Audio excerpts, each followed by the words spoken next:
Tracy Sabol tonight on EWTN News Nightly. Same-sex marriage. The U.S. Senate passes a bill opposed by Catholic leaders. We have reaction from Capitol Hill and the White House. Turmoil in China.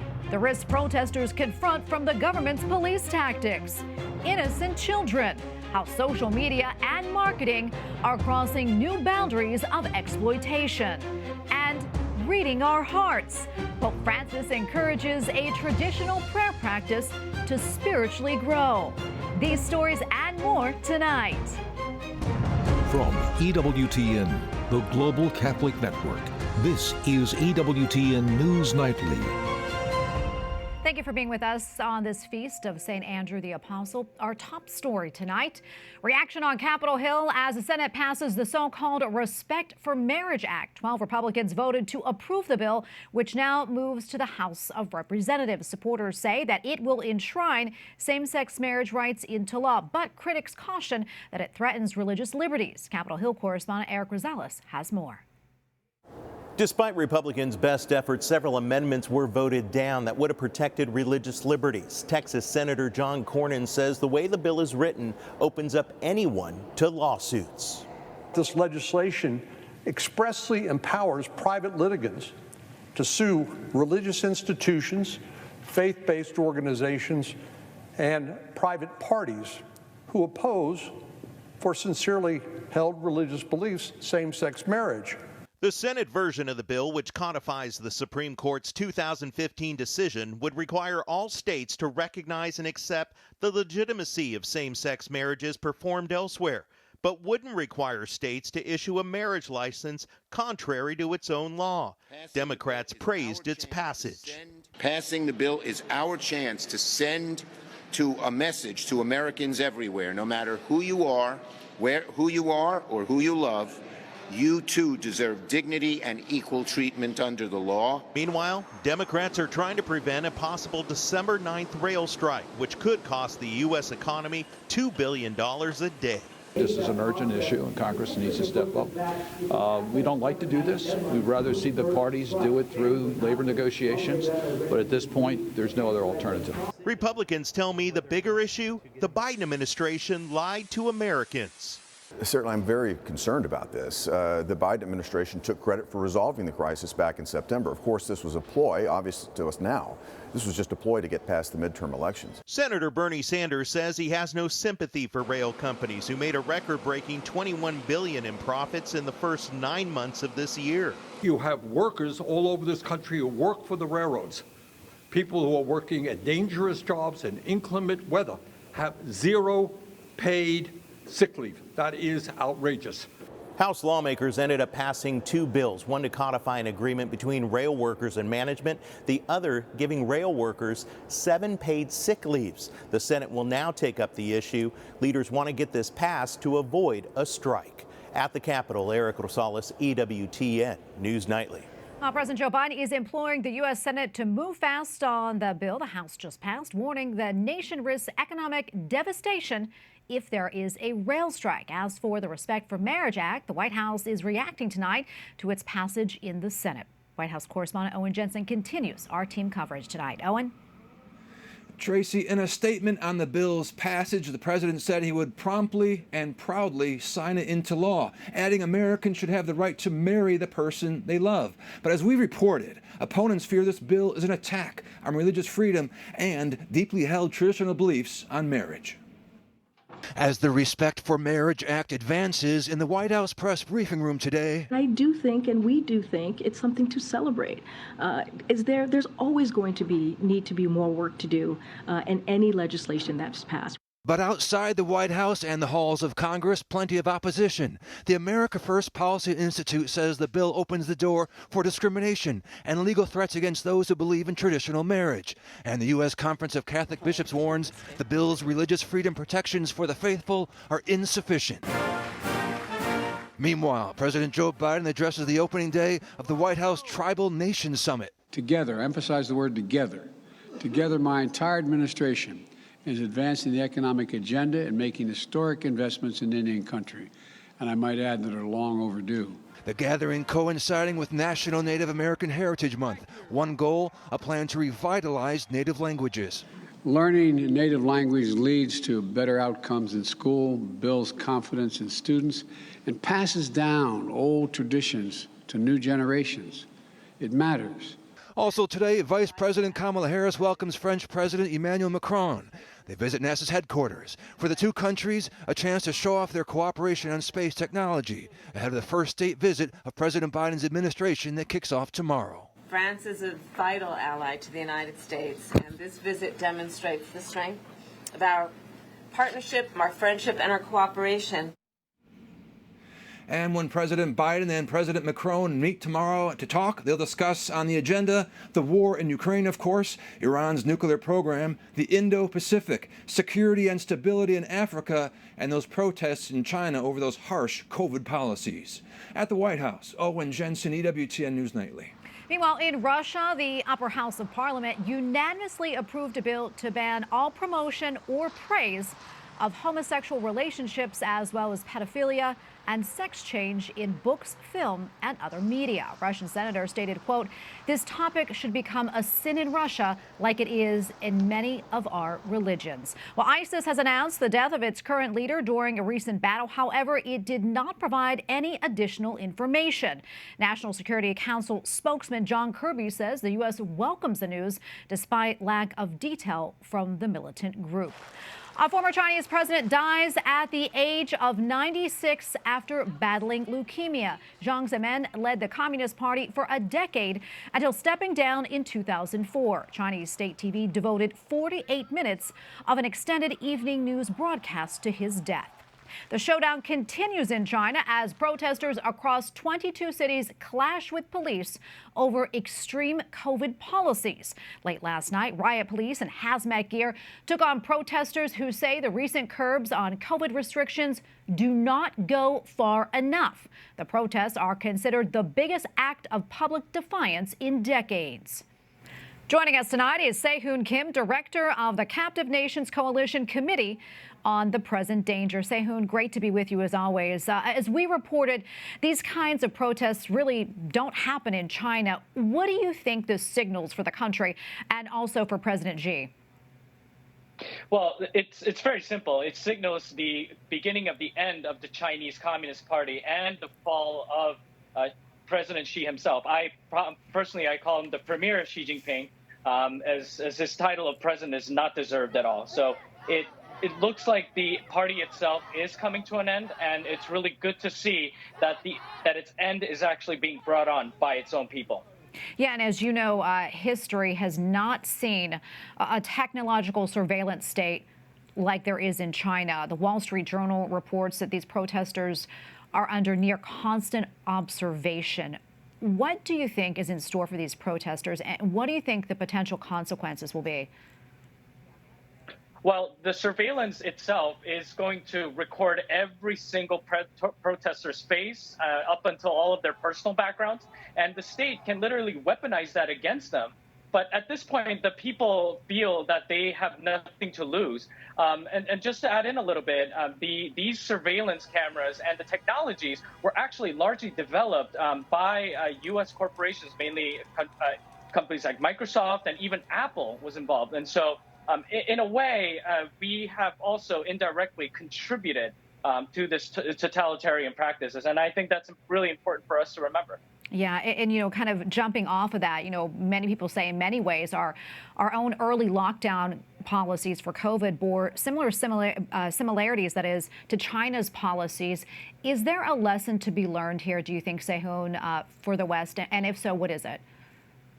Well, absolutely. I mean, we saw a huge weaponization of fear in this country. And essentially, the nation was being run by the big pharma and people like Dr. Fauci and so on and so forth. And so just like that, in China, it's the Chinese Communist Party essentially calling the shots in the name of protecting people's health, but really practicing a totalitarianism in general, and really weaponizing fear in order to show everybody who's really in charge, which is the party itself. And so what we need to learn from all of this is that the people need to firstly do their research and take control of their safety, and really hold those hold those in power accountable for every single one of their policies and actions. And that's something that we can do in order to make sure that we do not repeat the same mistakes that we had before, and also prevent ourselves from becoming like China at this current stage. And we're going to leave it right there. Sehun, thank you so much as always for your insights. Appreciate it. Thank you. Our British royalty walks on American soil as Prince William and his wife Kate visit the U.S. for the first time since becoming the Prince and Princess of Wales. They will be staying in Boston for 3 days to grant the Earthshot Prize, an award founded by Prince William to honor businesses contributing to environmentalism.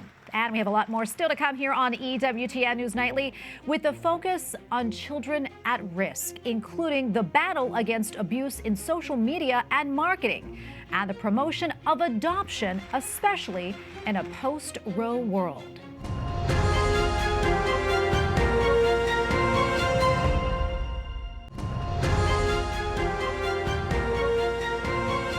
Thanks for staying with us. The new face of Twitter is vowing a crackdown on both child pornography and trafficking on the platform. Twitter CEO Elon Musk filed a lawsuit before his takeover, accusing the company of allowing sexually graphic videos of underage boys to go viral. And joining us tonight with more is Dawn Hawkins, CEO of the National Center on Sexual Exploitation. Dawn, welcome. Good to be with you. I mean, this sounds like such a nightmare here. I know Forbes reports that these boys were manipulated into making the video, and then it resurfaced again and again. What more can you tell us about this, and also your efforts to put a stop to it?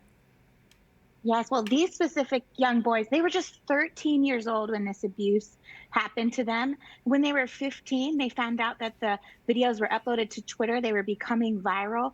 Their entire school found out. One of the boys became suicidal, and he went to Twitter and begged for them to remove this content. Twitter even demanded that he send in a copy of his ID, which he did, proving he was 15 but 13 when the images were made. And Twitter replied and said that the content didn't violate their standards, allowing it to remain up for almost 2 more weeks before someone from Homeland Security got involved. Twitter monetized the material. They facilitated further exploitation and abuse of these young boys. And these boys aren't the only ones. There's, we believe, copious amounts of child sexual abuse material all over the site. Twitter also just rampantly allows pornography, prostitution, and sex trafficking to take place. So they must be held accountable. And the way we're doing that is taking them to court, hitting them in the pocketbook, and we're winning so far. So that's wonderful. I mean, it's really unbelievable that this all is happening. And as we mentioned, Elon Musk says this is a top priority, even though he has fired much of the company's safety team. Your thoughts on that? Yeah, I mean, I hope that it's a high priority for him, but all indicators show that it's not in practice. He did let go almost the entire team that reviews this content. And he's also announced that he's trying to move towards an OnlyFans website style. OnlyFans is rampant with pornography, prostitution, and sex trafficking. And that's exactly what will happen to Twitter, even though it's already all over Twitter. But it becomes monetized, making Twitter more money. If he's really serious about cracking down on child sexual exploitation, he would not move forward with an OnlyFans style. Yeah, I want to switch gears here for a minute. Something that's been topping the news lately. Fashion brand Balenciaga came under a lot of fire last week for a sexually explicit ad campaign with young children. And we have decided not to show the young children in these ads who were being exploited and featured in those ads. And Balenciaga has since removed them. I want to get your reaction. And have you ever seen anything like this before? It's so horrifying. These young kids are depicted in kind of like torture, sexual torture with sexual torture devices. I mean, what? And in the background, the ads even show like copies of a Supreme Court case that basically says even fake child sexual abuse material can be prosecuted. It was like they were just teasing the police and in society to go after them. I cannot believe that this was allowed to go forward. And it goes along with the Twitter argument too.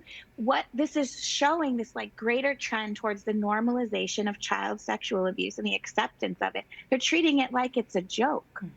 Dawn, there's so much more we can talk about. We're going to have you come back on this is unbelievable. Thank you for taking a stand and for what you're doing. We appreciate it. Thank you. See you next time. Well, it has been said that there are no unwanted children, just unfound families. And on this final day of National Adoption Month, we take a closer look at this extraordinary gift and where it's most in need. And with us tonight in our studio is Jed Medefend, president of the Christian Alliance for Orphans. Jed, thank you so much for coming on. We appreciate it. My pleasure. So talk to us more about this gift of adoption and also maybe some of the misconceptions. Yeah, well, you know, of course, adoption is welcoming a child in who otherwise might grow up without one in the foster system in the U.S., perhaps in an orphanage overseas. And while there's, you know, lots of layers and complexities at its core, it is the welcoming of a child, and such we believe as Christians, a reflection of God's heart and His welcoming of us into His family first. Absolutely, but there are some misconceptions about it. Talk to us about that. Yeah, well, you know, one of those is just the idea that we want to see kids grow up in families, right? And if a child is growing up in an orphanage, we might say, hey, the best thing for them is inter-country adoption. Well, the first ideal would be if a child can be welcomed into a family locally. And when in places where that's not possible, that's when we say inter-country adoption is the way to find this child a family. Yeah, and foster care, that's an option too. How about that? Talk to us about that as well. Yeah. Well, in the United States, there are about 400,000 kids in the foster system, and they're there for no fault of their own. And of course, the wonderful thing I see through my work every day is that loving people, and many of them people of Christian faith, are welcoming these kids. They're throwing open their home, they're opening their hearts, and saying, I want to welcome this child in, along with the hurt that they've experienced, right? Because these kids have tasted the world at its most broken. That's often what ended up put them in the foster system in the first place, but it is a beautiful thing to see people opening their hearts and their homes in that way. Yeah, and it's so important, and also important now that we're in a post-Roe world. Talk to us about the role that adoption will be playing, how important it is, and do we have enough resources? Yeah. Well, you know, the first thing I would say is that in every community in the country, there are loving families ready to receive a child that needs one. So if there's a young mother and she decides that she wants to give her child the gift of life but doesn't feel ready to parent, there are families ready to receive that child. At the same time, we can say there is a great deal of need for support for mothers at that crisis moment, whether they're choosing to choose adoption or whether they're choosing to parent that child. And so those community resources to wrap around those mothers both before birth, during birth, and in the years that follow, that's critical. And then over the long term, for kids who do end up in the foster system, there's a great need for more families to step into those situations as well. Yeah. And to give folks a sense of how many children are out there waiting for their forever families, can you give us some numbers? Yeah, about 100,000 right now in the United States, which of course that's a big number. But when you think about the fact that there are about 300,000 churches in the United States, why that's, you know, if every church were to welcome just one child, well, we'd have more than enough families for every child in foster care. And of course, I would emphasize, you know, fostering is one expression of this heart of welcome, and adoption is another expression.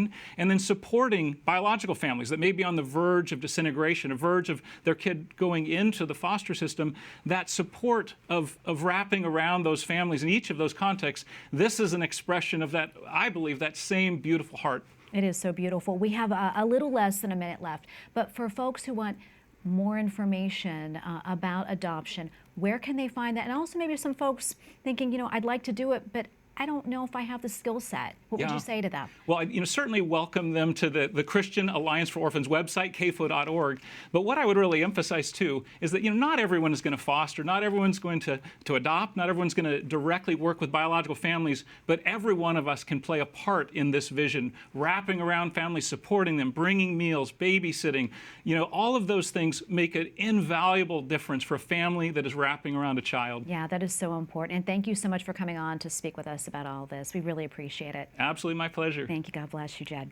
Well, up next on EWTN News Nightly, examination of conscience, the Holy Father's tip for reading the book of our hearts, plus a church milestone for religious sisters who minister to the suffering.